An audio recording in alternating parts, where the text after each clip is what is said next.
Ashley, let's go to the hotline and bring in the head coach of the 5-0 undefeated McAllen Rowe Warriors. We're joined by Coach Bobby Flores. Coach, how are you? Good. How are you? Excellent. How are things in beautiful McAllen, Texas? Right now, it's beautiful. We got good weather out here. We just got done with athletic period with the kids and getting ready to get to work here this afternoon. Well, you guys are off to a fantastic start so far. 5-0, a big win, a big district win over La Jolla Juarez Lincoln on Friday night. I'm interested. What do you think has been the biggest key to you guys' hot start this year? Well, I think that the key has been that we've gotten to get better week to week on all three phases of our game. We've been able to hold on to the football, especially on offense, as far as limiting the turnovers. And on the other side, we've been able to create turnovers, along several games to get us in good field position or put us in good field position. So it's been a combination of all three phases and getting better. So we hope to continue that, down the stretch. I want to go back to week one because I feel like that was the game that really sparked you guys. A 44-41 win over Weslaco. That's still Weslaco's only loss of the year. They're a program that I think down there in the Valley needs no introduction. One of the proudest programs down there in the Rio Grande Valley. Do you feel like that was a big jump start for your program, big jump start to your season? Well, absolutely. Weslaco, like you said, is a great school that's very rich in tradition with football, and they're a very good football team. It was a great start for us. It was a battle, nonetheless, to the very end. We scored with about, I believe, maybe a minute or so left on the clock, if not less than that. I can't remember exactly, but yeah, it was great to see that our kids, got to fight hard to the end because in football, we constantly remind them that it's a 4-quarter game.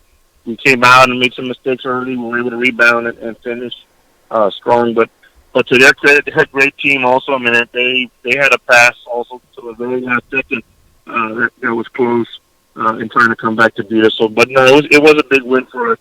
But we have to continue and get better because we have some very good teams also in our district that finish up here that are very, very good and very well coached.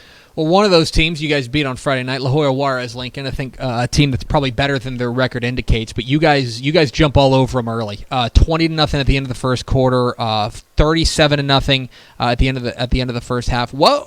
How important was it for you guys to start fast in that game, to run out to an early lead, to kind of quash any upset hopes that the Huskies had? Well, it was very important. Like you said, they're very good. They're a very good football team. I know that they. A couple of touchdowns here and there, and the record would be different. But we knew going to their place that we had to come out because they also have a very good quarterback and a receiver combo over there on offense and on defense. They're big and physical up front, so we were fortunate to come out and make a big play right in the initial kickoff. When we kicked off to them, we were able to get a fumble and score immediately to set the tone, and that helped us, get started fast. And then after that, we were able to slow down their offense a little bit, and we were able to score on some short field possessions early in the game.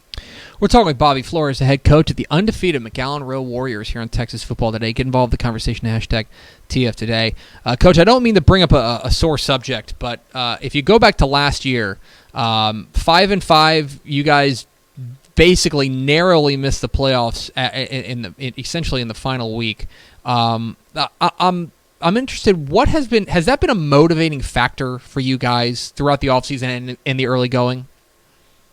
Well, I mean, it was tough last year to lose, especially to one of our inner city rivals the last game of the year by 7 points. The decision that we took into the offseason, but we have it, of course, it's there, but I think this is a new group of kids, and we try to focus on the positives, and we're taking it 1 week at a time.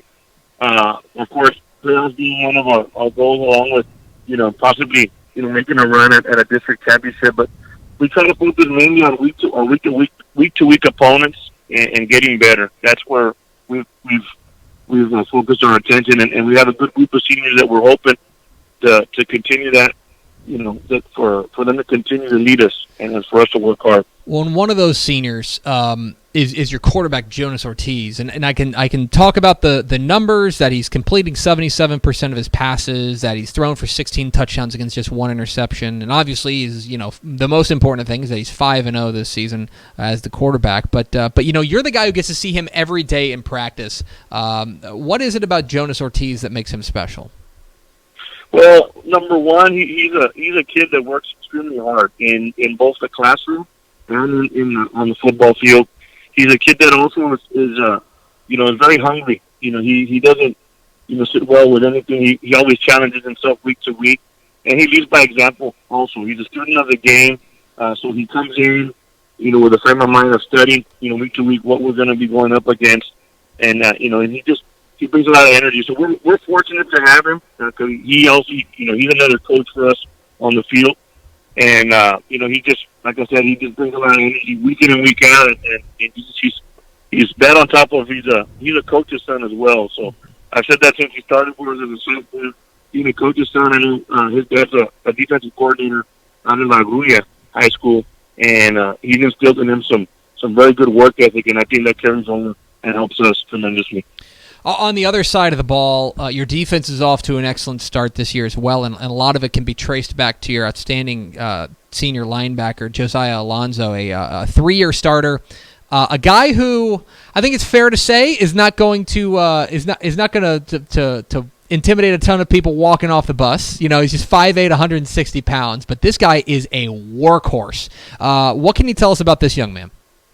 Well, he's along the lines, like you said, he's a workhorse. He doesn't back down from any kind of challenge, and he's very athletic. Very good athletically side to side, and he's a very smart player as well. He's able to see and direct our defense to where we need to be aligned with his defensive linemen or linebackers, and he's become a complete player. As a sophomore, like you said, I was a little hesitant just because of his size and to play linebacker, but he worked extremely hard these last couple of years to put himself. He's gotten stronger and faster, and also he's also a student of the game that helps us study and make sure that he understands what we're trying to do defensively to put our guys in the right position to help us, defensively. You're in your 4th year there at Rowe.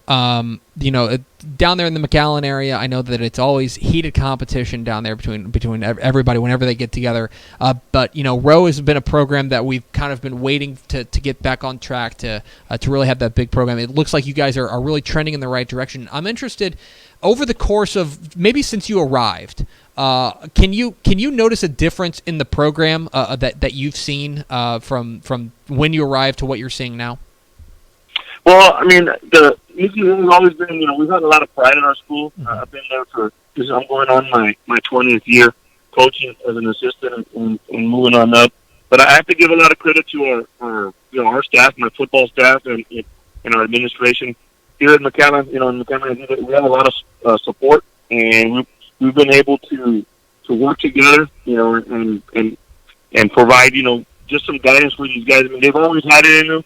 We're just fortunate that we're able to have been able to work, and we continue to work because it's a complete, player that we want to develop. It's not just football and developing their character and making sure that they're doing what they're supposed to do in class and being role models. So to answer your question, yes, I do. I do think that we made an impact.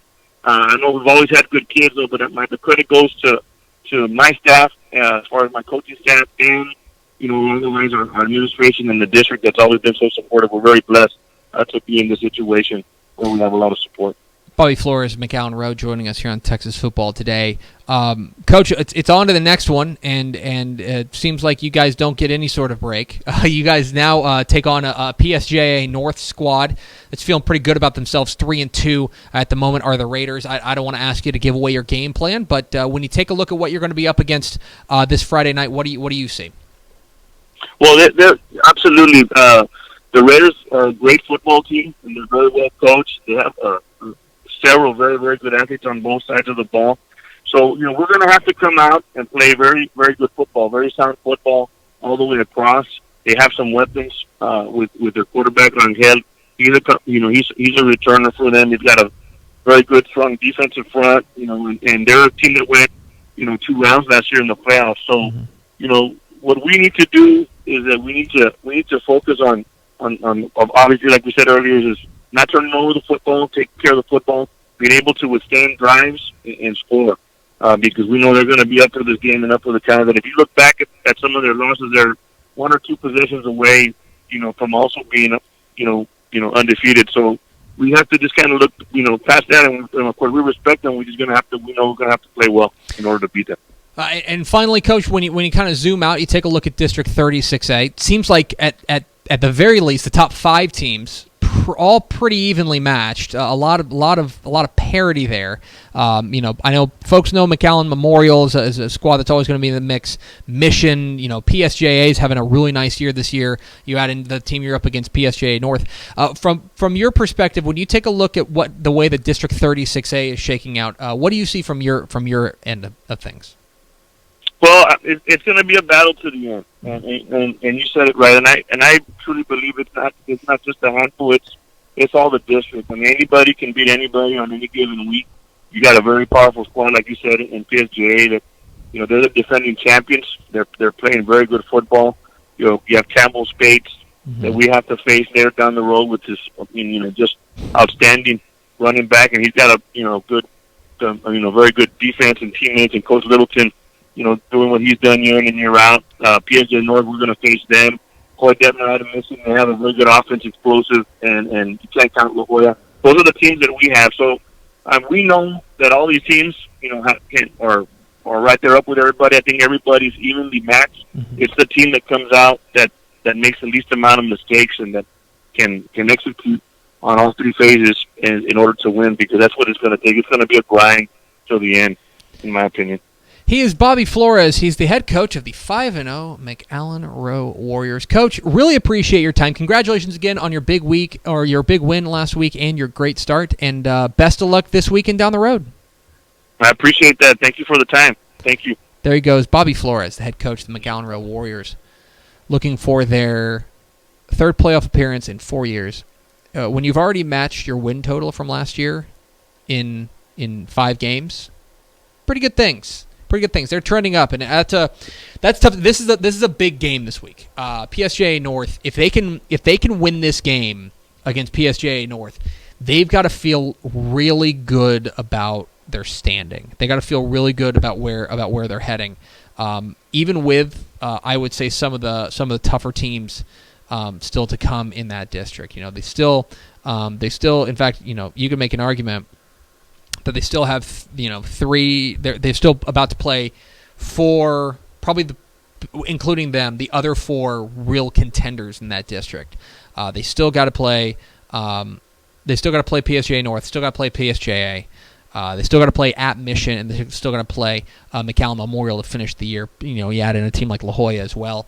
This is a big win. If they get this win this week, they got to feel like they got to feel like the playoffs are going to happen for them. A huge game this week at home.